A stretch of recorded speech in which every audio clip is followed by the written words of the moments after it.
So if Trump took away birthright citizenship, does that mean I'm not a citizen now? Because I've never left the country and I was born here. All right, guys, we are back with yet another one.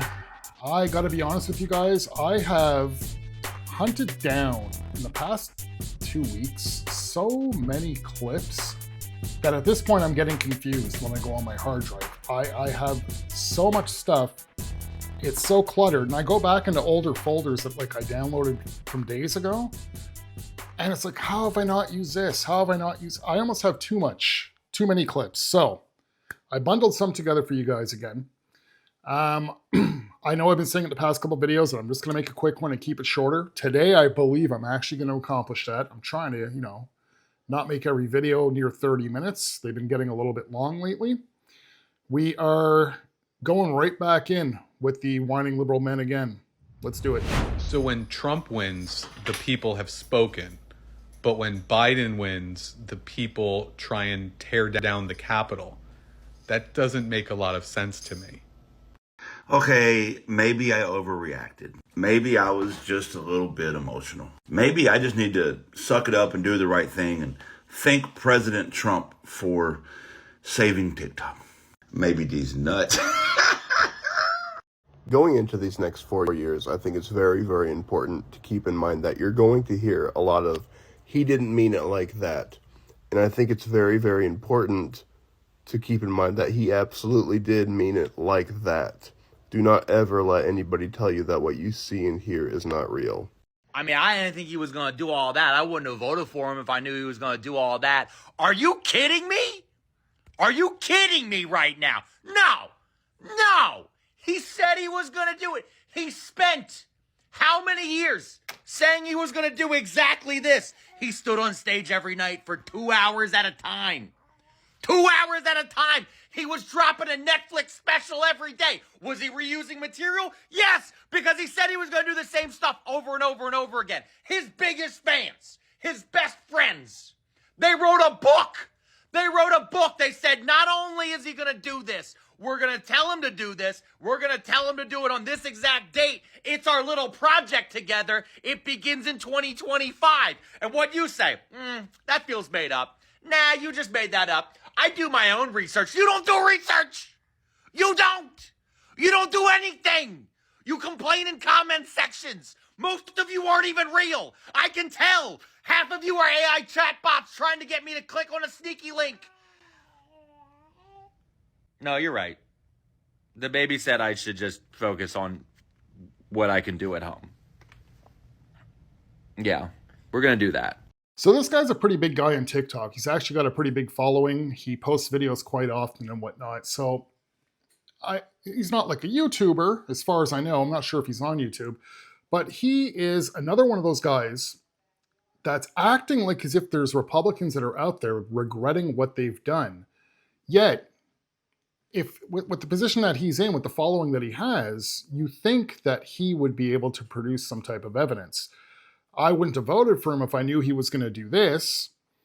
Nobody is telling Trump what to do either. Who is he talking about? His big friends are telling him what to do and when to do it. This is another thing that they want to fabricate and project and make it look like Trump's not really running the show, that somebody else is running an administration behind him, very similar to the administration that just passed with Joe Biden. Then he's yelling at us, his audience, his Republican audience, stating, you don't do research. I'm not sure if he's aware, but MSNBC and CNN, that doesn't count as research. The search results on the first page of Google, that doesn't really count as research either. And honestly speaking, conservatives are very well researched. Try mentioning it to a liberal. What they're so big on their Project 2025. Ask them what Agenda 30 is, what Agenda 45 is, what Agenda 50 is. There is reasons why Trump went to the WEF, well, by a Zoom call, which is even better, and pretty much bitch slapped him. And then to top it off, at the end of this guy's rant, you realize that he's sitting right beside a baby. freaking out like this. At least, okay, he's not cussing and swearing. We'll give him that. But I still don't think a baby appreciates that type of aggressive energy coming out, you know? You know, it's just a good thing that for Christians, Jesus lives in our heart. Because if he lived in America, he would probably get deported in the next few months. This one goes out to the Proud Boys and white nationalists. You know who you are, and you're probably watching this. I swear to God, if you hurt any of the people marching, there will be no safe place for you. We will hunt you down. Sit down. Shut up. If you lay a finger on anyone marching tomorrow, I will not be alone in hunting you down.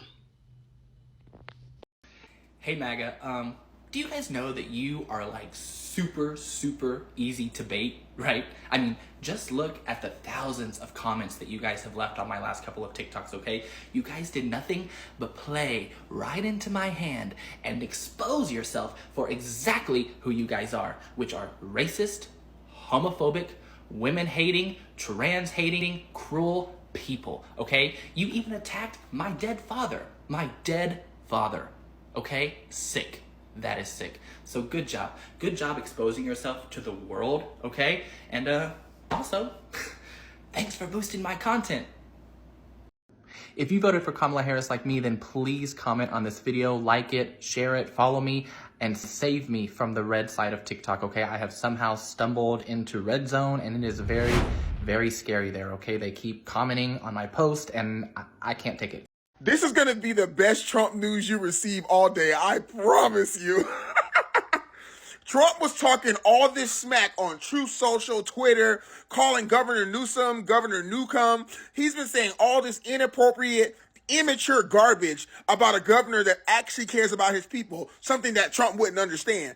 And he was avoiding Governor Newsom's calls. He didn't want to respond to him. And Governor Newsom kept saying, if you want to talk about me, say it to my face. If you feel so big, bad, and brave, you're the president now, you think you can talk about me, say anything about me without repercussions, come say it to my face. So Trump tried to be slick because we already know he's not about it.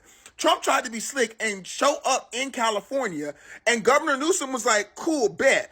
I'm going to meet you on the tarmac. You gonna say it to my face in front of the cameras. Say it to me now in front of everybody. Trump was, just look at the video. Governor Newsom grabbed that handshake. Trump tried to pull away. He's like, no, we're still talking. He's like, no, you're gonna take care of the people of California. Keep playing with me. He was like, you wanted to avoid me this whole time. You don't want to answer my calls. You don't want to respond to me, but you want to talk shit about me when I actually care about my people. Don't worry about it. Get in front of the cameras. I'm going to meet you when you get off your plane. Say it now. Trump didn't say shit. Fuck.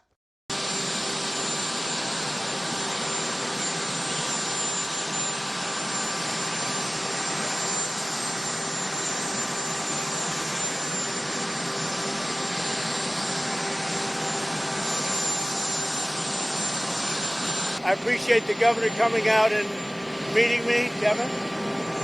It's like you got hit by a bomb, right? Yeah. Like you got hit by a bomb. Would you like to say something? Most importantly, thank you for being here. It means a great deal to all of us, not just the folks in Palisades, the folks in Altadena that were devastated.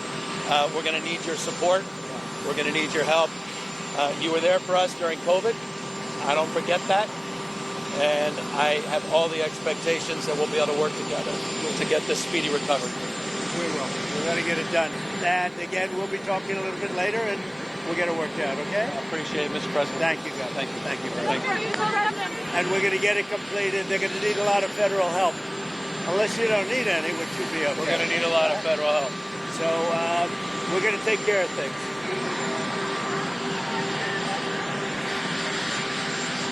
Oh, here we go with Trauma Bear once again. First of all, Mr. Bear, it's new scum. Scum. You're forgetting the S. New scum. If you're going to say it, at least get it right. Gavin Newsom does not care about his people whatsoever. I mean, look what he's done to California. I know, I can't remember the name of the mall. In San Francisco, it had to close like a year and a half, 2 years ago. It was like a world famous shopping center, and it had to close because of the crime and the homelessness and the drugs. Look at the video footage that was out a few months ago of just taking a walk down California, taking a walk down the streets of LA and San Francisco in particular, more so than LA, with the drug addicts, and leaned over like they're a bunch of zombies. And he did nothing to clean up his streets until Xi Jinping wanted to show up. Now, it's funny how they want to keep throwing it out at Trump. Oh, he bows down to people like Xi Jinping and Putin. Yet, look what Newsom did, and he even said it straight up to his people. Yeah, because he's coming, I had to clean up the streets. Now, the big question is, where did all those homeless people go? That's still something I like to know. There was a ton of them, and they were gone overnight with no footage of them being shipped, with no footage of them being put into cars or anything anywhere. They went to bed. The residents woke up the next morning. The streets were cleaned up, and all these homeless people were gone. That's a little fishy, but we'll just leave that all to, imagination. And then the main part about his video was pretty much all trying to state that, oh, Gavin Newsom, he's not going to let Trump say this and say that. He's going to go show him who the boss is. Yeah, you can see at the beginning of that conversation, Newsom, you can tell, was trying to tough talk him. But a few minutes later, I don't know, it looked like Newsom couldn't keep his hands off of Trump. I've never seen somebody get patted on the back so many times within a couple of minutes. Even thanked him for the efforts that he put in for COVID years ago. I mean, Newsom's never had anything good to say about Trump, so it kind of looks like the tough guy was pretty much, kissing the ring like most people do. So bottom line, sorry to disappoint Mr. Trauma Bear, but Trump doesn't really back down to anybody. I just don't understand how you would want to spend millions of dollars of taxpayer money on deporting immigrants, like flying them to their home country, instead of feeding children free lunches.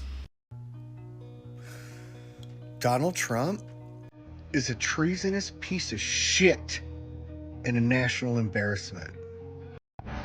Guys, I'm done mourning. It's time to fight. There are a lot of people that are going to be depending on us, a lot of people that are going to be hurt by this administration. And some of us have to step up and fight back. And we cannot rely on women, and black women in particular, to shoulder the load any longer. White dudes need to step up, and we need to start carrying the torch as well. We need to be the ones that are organizing our communities to push back against this future Trump administration and say no to the bigoted hate that they're going to be pushing moving forward. We also have to fight back against the corporate giveaways that they are looking to give to their donors and the billionaires that have backed this horrible campaign. We have to protect our LGBTQ plus friends and make sure that they are safe and that they feel like that they are welcome in this country. It's time for white men to step up and start saying no to this awful future administration and showing people that there is a better way that we can all work together and make America a much better place. Who's with me? Well, folks, we lost. Wow, you guys. President Joe Biden's farewell speech just now was absolutely beautiful. So well articulated, so strong. One of the best speeches that I've heard from him, of course, in a while. And it just really hit me that these 4 years are done and we're about to go into some dark times. We're about to have some real wicked people at the helm. I don't know. I don't really know what the future of our country is, but I've really enjoyed this 4 years of a good leadership, a decent leadership, a leadership that we could be proud of. Not like the joke of a administration that's about to come into office right now.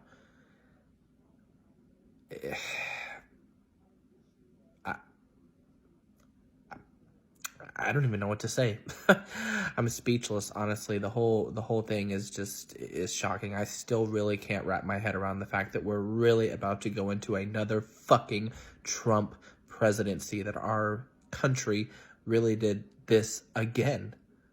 We did this, not we, y'all. I didn't, no, I voted correctly. But y'all did this again. Wow. Well, we'll see, y'all. You'll see. You'll definitely see. But to President Biden,